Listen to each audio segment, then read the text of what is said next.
کابل که پیرس شي او پېښور لاس ویګس شي، هسې ملا ستا په دې کیسو. پیغله بې حجابه ځوان دا پښتون مشت شي، هسې ملا ستا په دې کیسه.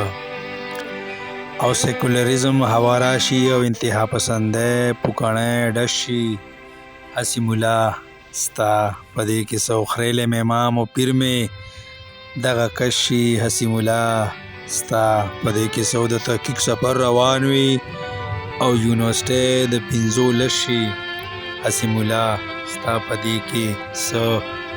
او پیغله کولو مخ ګرځي او شاتو مچو رش شي، هسې ملا ستا په دې کیسه. او ستا توهین مذهب د لاسه که سزا یافته دغه کس شي، هسې ملا ستا په دې کیسه. یورپ چې سړی وویني او حقیقت ستا جنت ابد شي، هسې ملا ستا په دې کیسه. او صمد د لاشعور اواز خپل مخ کې که بې بس شي، هسې ملا ستا په دې کیسه.